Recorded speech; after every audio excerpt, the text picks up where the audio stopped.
Ilang heavy equipment at truck ang nadamay sa sunog sa barangay New Lower Bikutan sa Taguig. Balitang hatid ni EJ Gomez. Naglalagablab na apoy ang gumising sa mga residente ng New Lower Bikutan sa Taguig City kaninang mag-aalas 2 ng madaling araw.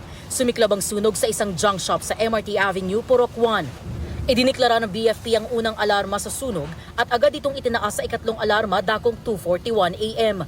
Ibig sabihin, hindi bababa sa 12 fire trucks ang kinailangang rumisponde. Damay sa sunog ang 2 10-wheeler na truck. Gayon din ang ilan pang heavy equipment. Mabilis na lumaki ang apoy dahil sa mga tambak na karton at plastic sa loob ng junk shop ayon sa barangay. Lahat po na mga galing sa junk shop na inano ng mga tao, dyan po nila inimbak. Malaki po itong junk shop na to eh. Matagal na ito, 2013 pa ito na ano. Ngayon lang po nangyari. Agad naman daw nakalikas sa mga residenteng nakatira sa paligid ng pasilidad. Bali, nagsigawan yung mga kapitbahay, kaya nagsilabasan na rin kami. Usok tsaka yung liwanag ng apoy. Pader lang yung pagitan. Trauma, ma'am. Trauma.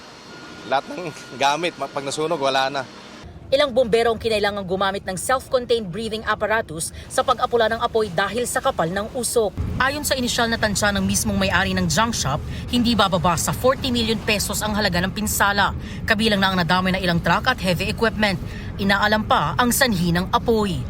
EJ Gomez, nagbabalita para sa GMA Integrated News.